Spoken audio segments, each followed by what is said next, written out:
Okay, guys. So in a trial within a trial, right? We are busy hearing this thing of whether or not the statements and everything is admissible or not. But there's something that I want you guys to pay attention to. Pay attention to this lawyer, Mr. Mnyako, right? Not Mjiako, Mnyako, right? Nyako, I think he works with Advocate Mchololo. So he represents accused number 5. But there are things that he said which, my babu, hey, okay, he's very specific at how he attacks things. He proved a point that at some point, the car was at Sibanye for 7 hours, right? And then you think, where are we going? And then he asked certain questions. From there, he went on to prove that Bongani Ntanzi was kept in a car for a period of 17 hours. You know what it means? In a day, you've got 24 hours. So if you say 17 hours you say 24 hours minus 17 hours, that means you will have 7 hours, right? We are going somewhere. At some point, he proved that they once kept Bongan Ntanzi for more than 40-something hours on the road. Do you know what it means? In case you don't know. Well, I'm about to show you, provided that you are interested. If you are interested, then please stick around. As you stick around, there are a few things that I'm requesting from you guys. And those things are: 1, subscribe, like the video, and comment in the comment section below. Guys, you need to watch this video until the end. You need to comment in the comment section below. You need to watch the ads. Doing that, it does help out a lot when it comes to the YouTube algorithm to promote and spread this video to as many people as possible. So, right, guys, we trial within a trial. I think we will get the judgment. Not I think you see it yourself. We will only get the judgment in January. And the reason I'm saying that is because the court, from what I've heard, their last day is on Friday, the 1st of November. That's going to be their last day in court until next year. So you can tell that the defense, they're not going to finish with this guy. He's still under Baloi. So it tells you that they're not going to finish with him now. So next year, we will finish the trial within a trial. Then we'll go back to the main trial.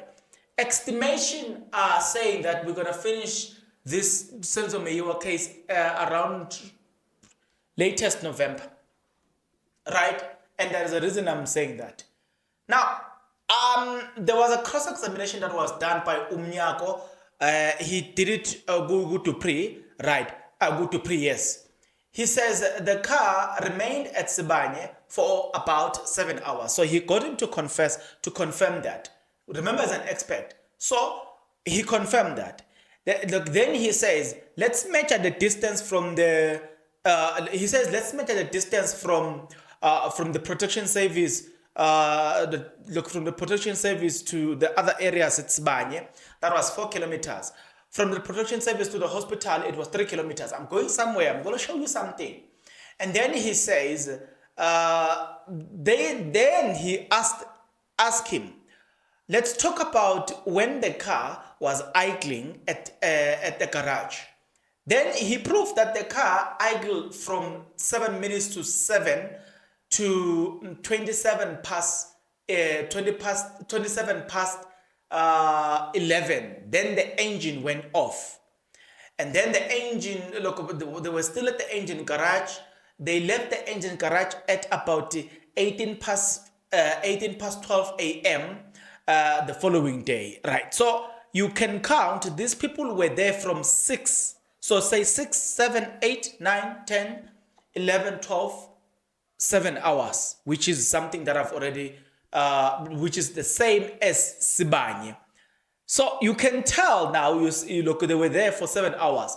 Think about Bongani and Ntanzi at that time. They left Eratin at about at about at about 38. Forget about that. I will come back to that one if there's a need. There's another point that he made. He says from Pretoria to North to Carlton, from Pretoria North to Carltonville, back to Pretoria, they took about a total of 17 hours, right? With Bongani and Ntanzi on the transit. There are things that I want to point out here, which makes me believe if the state were to win this, I don't know how, it will be a magic for me. And I'm going to tell you why. So they depart at Morocco police station at about 6:46, right? Yeah, so they spent about a total of 6 hours with Bongani on the road. And then they arrived at Fosloras at about 2, and then at 12, and then at 2 they left Fosloras court, right? And then at about 20 past 2 they were standing at Newmarket, Albertine, from 20 past 2 until 25 past 3, right? That will give you almost an hour. It's actually an hour plus 5 minutes to pre-confess to that. Then there was GPS unlocked. Then he makes this point that when there is a GPS unlocked, we don't know what happened during that time, right? And the expert says we don't know. So fine, they arrive at Morocco police station at about 16 past 4. They were there until 8:28 until 28 past 6. And then there's this Pukeng thing, which now from Pukeng, it was up. They left Pukeng at about 26 past 11, and they arrived at about 4:30. So 26 past 11, midnight, and then they arrived there at about 4:30 a.m. Right? So 19 June to 20 June, they spent a total of 23 hours. Now I'm about to shock you. So if you calculate the previous hours, all the hours that I've just named here, the 7 hours and all the stuff, it gives us a total of 40 hours on the road with Bongani and Ntanzi. So it means, if you can understand the maths here, it means Bongani and Ntanzi, in 2 days, he only had 4 hours to sleep. And Sergeant Mokwane is asked about this. Guess what he said? He says, no, we are driving a comfortable car. He said it is on record. Go get it. He said, whoa, don't forget that we are driving a comfortable car. So while we were driving, Bongani and Ntanzi would have been comfortable, you know what I'm saying? So he would have been sitting in the car because the car is comfortable. He would sleep comfortably in the car. I want to ask you something about that. 40 hours on the road. What does it say about your health? Right. The other time we spoke about the fact that we once drove a car. We arrived at Pretoria CBD. It was around 9 p.m. And the car had some challenges, so we couldn't get help. So we had to sleep there from that time, right? We slept there at Bosman, and then we only left the following day, which was around 9 a.m. We arrived at home. I was still tired. I wanted to sleep. You know what I'm saying? Now, there you have them saying Bongani and Ntanzi was okay. They are speaking for Bongani and Ntanzi. They are not even medical doctors. 40 hours on the road. Did you not just violate the human rights on this guy? That is what Mr. Mnyako was proving here. And he made his point. If you understand what the man said, you understand where we're going. Then when I saw it, I was like,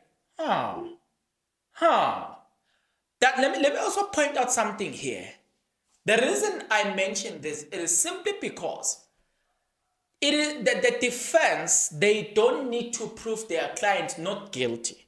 It is the duty of the state to prove that this accused are guilty. They need to prove that beyond reasonable doubt.